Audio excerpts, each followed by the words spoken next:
Je déclare mon meublé, spécialiste de la fiscalité et de l'accompagnement des loueurs en meublé, a le plaisir de vous présenter Je découvre le monde du meublé, le podcast à destination de tous les loueurs en meublé. Que vous envisagiez de vous lancer dans l'aventure de la location meublée ou que vous soyez déjà fin connaisseur des avantages de cette activité, retrouvez-nous chaque semaine pour parler conseils, bons plans et suivre ensemble l'actualité de la location meublée. Bonjour à toutes et à tous, et bienvenue dans ce nouvel épisode de notre série L'été pour comprendre le meublé. Cet épisode, comme le suivant, sera consacré à la question du prix en location meublée.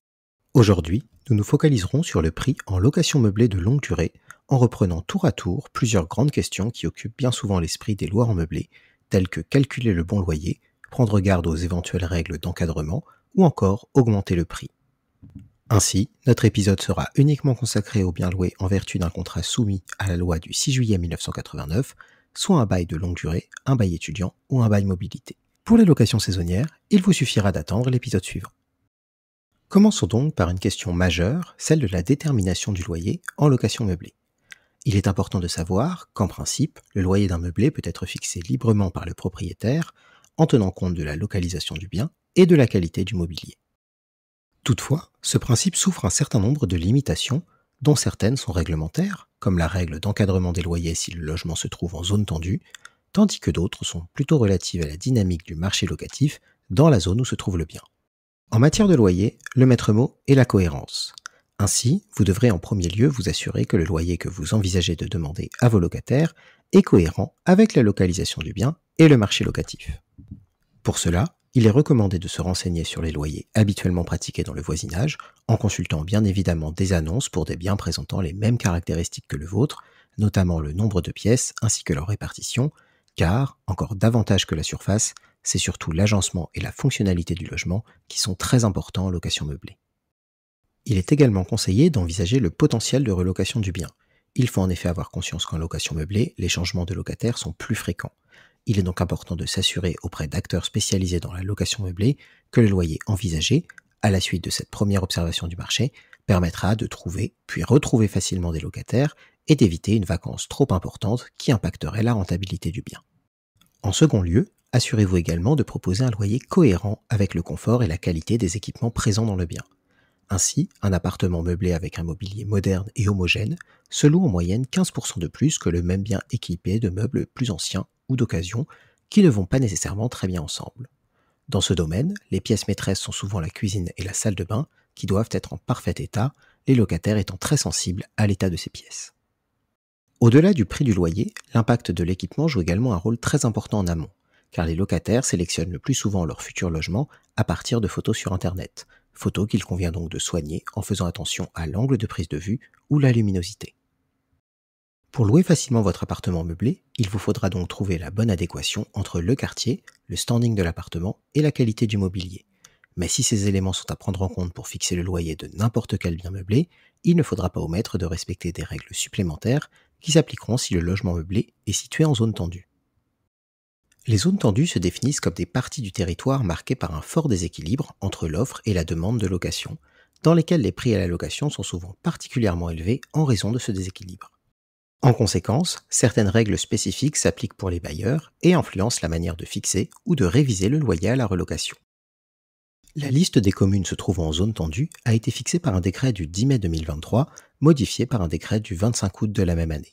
Mais pour simplifier votre recherche, vous pouvez tout simplement utiliser l'outil de recherche mis à votre disposition par le site servicepublic.fr en renseignant simplement le nom de votre commune ou votre code postal. Si d'aventure votre bien se situe en zone tendue, vous devrez prendre garde à 2 points, à savoir l'encadrement des loyers issus de la loi Elan et l'encadrement des loyers à la relocation. Commençons par l'encadrement des loyers issus de la loi Elan, de son nom complet, loi portant évolution du logement, de l'aménagement et du numérique. Cette loi permet aux communes situées en zone tendue d'encadrer les loyers. Le principe de cet encadrement est simple, le bailleur est tenu de ne pas dépasser un loyer de référence majoré qui est fixé en fonction du type de logement, vide ou meublé, de son nombre de pièces, de sa localisation et de l'année de construction de l'immeuble. Aujourd'hui, ce dispositif s'applique déjà depuis le 1er juillet 2019 à Paris, ou, pour connaître le montant des loyers de référence, vous pouvez consulter une carte interactive présente sur le site de la DRIHL, la Direction régionale et interdépartementale de l'hébergement et du logement d'Île-de-France. Depuis le 1er mars 2020 à Lille, depuis le 20 décembre 2020 sur le territoire de l'établissement public territorial Plaine Commune, depuis le 1er juin 2021 sur le territoire de l'établissement public territorial Est Ensemble, et depuis le mois de juillet 2022 sur les territoires des communes de Lyon et de Villeurbanne, de la commune de Montpellier et de la commune de Bordeaux. D'autres communes rejoindront prochainement cette liste, notamment dans le Pays Basque, ainsi que dans l'établissement public de coopération intercommunale Grenoble-Alpes Métropole, tandis que de nouvelles comptent également mettre cette mesure en application, sous réserve qu'elles en obtiennent l'autorisation. Si votre bien se situe dans une de ces communes, le loyer ne pourra donc pas dépasser les prix fixés. Toutefois, il vous sera peut-être possible de mettre en place un complément de loyer, à condition que votre logement présente des caractéristiques de localisation ou de confort exceptionnels, par comparaison avec les logements de la même catégorie situés dans le même secteur géographique. Attention, si vous prévoyez de mettre en place un complément de loyer, ce dernier devra apparaître sur le bail, qui devra fixer un loyer en conformité avec les plafonds prévus, avant de préciser l'ajout d'un complément de loyer ainsi que sa justification. De plus, notez que l'encadrement des loyers permet tout de même de procéder chaque année à la révision annuelle du loyer en vertu de l'indice de référence des loyers.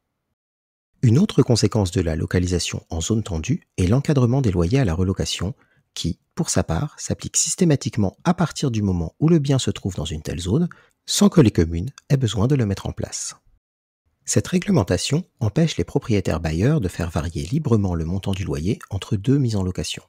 Ainsi, le loyer que vous demanderez à votre nouveau locataire ne pourra pas être supérieur à celui de l'ancien, compte tenu des éventuelles augmentations de loyer liées à l'IRL qui auraient pu être effectuées en cours de bail.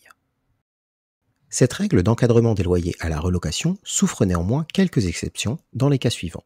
Le dernier locataire a quitté le logement depuis plus de 18 mois, le dernier loyer était manifestement sous-évalué ou d'importants travaux ont récemment été réalisés dans le bien. Attention, ces exceptions sont cependant elles-mêmes soumises à des règles, évolutives selon les situations, qui ne permettent pas au bailleur d'augmenter le loyer comme bon lui semble, sauf dans le cas d'un logement inoccupé par un locataire depuis plus de 18 mois, pour lequel le nouveau loyer à la relocation peut être fixé librement, tout en étant soumis, le cas échéant, au plafond de loyer fixé. Dans le cas d'un loyer manifestement sous-évalué, l'augmentation ne pourra pas être supérieure à la moitié de la différence entre le prix normal du marché et le loyer payé par l'ancien locataire. Par exemple, si un logement est loué pour un loyer de 600 €, alors que la moyenne des loyers pour un logement équivalent se situe aux environs de 1100 €, l'augmentation du loyer à la relocation ne pourra être que de 250 €, soit la moitié des 500 € d'écart entre le prix normal du marché, 1100 €, et le prix pratiqué, 600 €, pour un nouveau loyer de 850 €. Cette donnée est notamment à garder à l'esprit si vous prévoyez de louer un bien avec un loyer préférentiel pour un membre de votre famille par exemple, car au départ de ce dernier, remettre en place un loyer en accord avec les prix du marché pourrait se révéler plus long et difficile que prévu. Et dans le cas de travaux importants réalisés dans le bien, d'autres règles s'appliquent. Ainsi, il faut en premier lieu que les travaux réalisés soient des travaux d'amélioration ou de mise en conformité énergétique, et, en second lieu, que leur coût soit au moins égal à la moitié de la dernière année de loyer, tel que versé par le précédent locataire. Dans cette situation, vous pourrez augmenter le loyer à la relocation, tout en gardant à l'esprit que la hausse de loyer ne peut pas représenter, sur une année de loyer, un montant supérieur à 15% du montant des travaux.